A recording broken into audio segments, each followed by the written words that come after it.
আসসালামু আলাইকুম। সম্প্রতি প্রাণী সম্পদ অধিদপ্তর থেকে বিশাল একটি নিয়োগ বিজ্ঞপ্তি প্রকাশিত হয়েছে। এই নিয়োগ বিজ্ঞপ্তিটি তাদের অফিসিয়াল ওয়েবসাইটে ২৫শে নভেম্বর ২০২৫ খ্রিস্টাব্দ তারিখে প্রকাশিত হয়েছিল।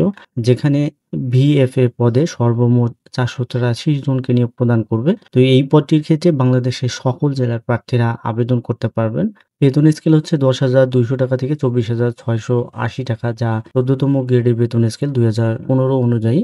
এই পদের ক্ষেত্রে শিক্ষাগত যোগ্যতা ও দক্ষতার মধ্যে রয়েছে স্বীকৃত কোনো শিক্ষা বোর্ড হতে বিজ্ঞান বিভাগে কমপক্ষে উচ্চ মাধ্যমিক বা এইচএসসি সার্টিফিকেট বা সমমানের পরীক্ষায় উত্তীর্ণ সহ সরকারি ভেটেরিনারি ট্রেনিং ইনস্টিটিউট বা লাইভস্টক ট্রেনিং ইনস্টিটিউট হতে সংশ্লিষ্ট বিষয়ে ১ বছরের প্রশিক্ষণপ্রাপ্ত হতে হবে। এছাড়াও প্রাণী সম্পদ অধিদপ্তরের ক্যাডার বহির্ভূত গেজেটেড কর্মকর্তা এবং নন গেজেটেড কর্মচারী নিয়োগ বিধিমালা ২০২৩ এর তফসিল ২ অনুযায়ী গৃহীত পরীক্ষায় উত্তীর্ণ হতে হবে। এখানে নিয়োগের শর্তাবলীর মধ্যে রয়েছে পরীক্ষার সময়, তারিখ, স্থান পরবর্তীতে প্রাণী সম্পদ অধিদপ্তরের ওয়েবসাইটে আপনারা গিয়ে জানতে পারবেন। এছাড়াও মোবাইল এসএমএস এর মাধ্যমে আপনাদেরকে জানানো হবে।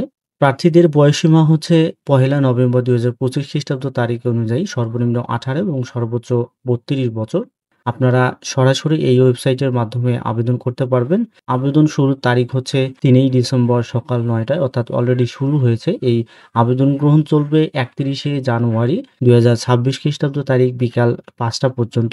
এই সময়ের মধ্যে আপনারা আবেদন করতে পারবেন এবং মৌখিক পরীক্ষার সময় আপনাকে যে সকল কাগজপত্রের সত্যায়িত ফটোকপি দাখিল করতে হবে এবং কাগজপত্রগুলো অবশ্যই ১ম শ্রেণী গেজেটেড কর্মকর্তা কর্তৃক সত্যায়িত হতে হবে।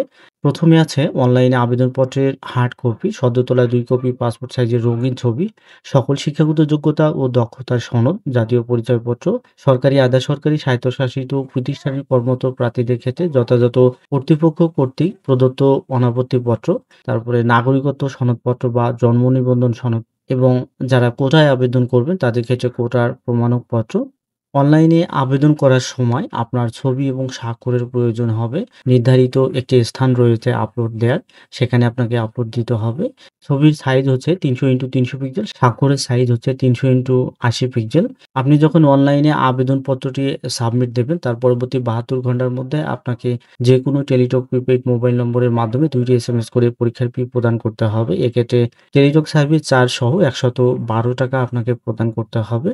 যেভাবে এসএমএস এর মাধ্যমে পরীক্ষার ফিটি প্রদান করবেন সেই প্রসেসটি এখানে দেয়া আছে। ১ম এ আপনার মোবাইলে মেসেজ অপশনে গিয়ে টাইপ করবেন ডিএলএস স্পেস ইউজার আইডি লিখে সেন্ড করবেন 16222 নম্বরে। ফিরতি একটি এইরকম এসএমএস আসবে যেখানে পিন নম্বর দেয়া থাকবে। সেই পিন নম্বর অনুযায়ী দ্বিতীয় এসএমএসটি আপনাকে করতে হবে। আবারও মোবাইলে মেসেজ অপশনে গিয়ে টাইপ করবেন DLS space yes space pin লিখে সেন্ড করবেন 16322 নম্বরে। এরপরে আপনার একটি কংগ্রাচুলেশন এসএমএস আসবে। সেই এসএমএস এর মাধ্যমে আপনার ব্যালেন্স থেকে টাকা কেটে নেওয়া হবে। ব্যালেন্স থেকে টাকা কাটার পরে আপনার আবেদনপত্রটি সম্পূর্ণভাবে কমপ্লিট হবে।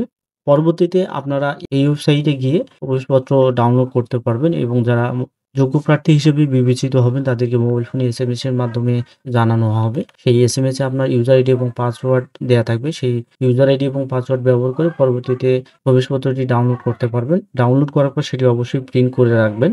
এই সার্কুলারটি আপনারা এই ওয়েবসাইটে পেয়ে যাবেন এবং যদি আবেদন করতে কোনো প্রকার সমস্যা হয় অনলাইনে সেক্ষেত্রে আপনারা টেলিটক নম্বর থেকে 121 এ অথবা এই নম্বরে যোগাযোগ করে সমস্যার সমাধান করতে পারবেন অথবা মেইলে যোগাযোগ করতে পারবেন। তবে মেইলে যোগাযোগ করার সময় mail subject organization name, DLS, post name, user ID এবং কনট্যাক্ট নম্বর অবশ্যই উল্লেখ করতে হবে।